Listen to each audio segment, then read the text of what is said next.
పాత్రికేయులకు అందరికీ నమస్కారం. ఇంత 2-3 సార్లు కలిసినప్పుడు ఈ సినిమా కథ ఏంటి, ఈ సినిమా ఎందుకు లేట్ అయింది ఇలా అడిగేవాళ్ళు. ఇప్పుడు మేము మిమ్మల్ని అడగాలి, ఈ సినిమా మీరు చూశారు కదా, మీ ఒపీనియన్ ఏంటి, మీరు ఎలా ఎంజాయ్ చేశారు అంటే అందరు ఇక్కడికి రాగానే అందరూ కంగ్రాట్స్ చెప్పారు, అందరూ షేక్ హ్యాండ్ ఇచ్చారు. సో ముందు మీ రియాక్షనే ప్రజల రియాక్షన్ కూడా. ఈ సినిమా కాదు, ఇది ఒక చరిత్ర. రామాయణంలో రావణాసురుడు రాముడు. రావణాసురుడు శివభక్తుడు.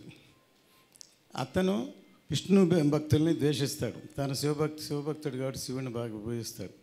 సో అలాగే ఇందులో ఔరంగజేబ్ అతని మతాన్ని, అతని అల్లాని అంత డివోషన్గా ఉంటాడు, టోపీలు కుట్టుకుంటాడు, ఏదో ఇదిగా ఉంటాడు. కానీ ప్రపంచం అంతా మేమవ్వాలి, ప్రపంచం అంతా మాది అవ్వాలని ఒక క్యారెక్టర్. అతని ఎదుర్కొనేదానికి ట్రావెల్ చేసే రివల్యూషన్ వీరుడి కథే ఈ వీరమ్మల్లు.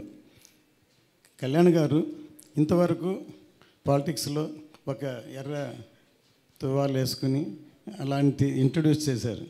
కానీ నిజంగా ఇందులో అసలు చూస్తున్న సింహంలాగా, ఒక యోధుల్లాగా పోరాడే అసలు అంత ఎవరైతే నాకు, ఎందుకంటే ఒక కుర్రాడు పొద్దున్న ఫోన్ చేశాడు విజయనగరం నుంచి, సార్ 40 మంది వెళ్ళి సినిమా చూసాం సార్, అసలు ఏంటి సార్ ఇది సార్ మేము కోరుకునేది కళ్యాణ్ గారిని, ప్రతి సీన్ ఎంజాయ్ చేసాం, ప్రతి సీన్ క్లాప్ కొట్టాం, ప్రతి సీన్ అసలు ఇది చేశారు, ఇవాళ మా మదర్ని తీసుకొని సినిమాకి వెళ్తున్నా, మధ్యాహ్నం మళ్ళీ వెళ్తున్నాను అని ఫోన్ చేశాడు. సో ఇప్పుడు ఫ్యామిలీ కూడా ఈ సినిమాని చూసి ఎంజాయ్ చేస్తారు. అతను చెప్పిన దాన్ని బట్టి ఫ్యామిలీస్ వెళ్తున్నారు, పిల్లలు అందరూ చూస్తున్నారు ఈ సినిమాని. సో ఈ సినిమా ఇంకా పెద్ద హిట్ అవుతుందని రోజు రోజుకి. ఎందుకంటే కొంతమంది యాంటీ వాళ్ళు ఉన్నారు, ఏదో అదే చూస్తున్న యాంటీ ప్రచారం చేస్తున్నారు, అవన్నీ ఎవరు లెక్క చేయరు.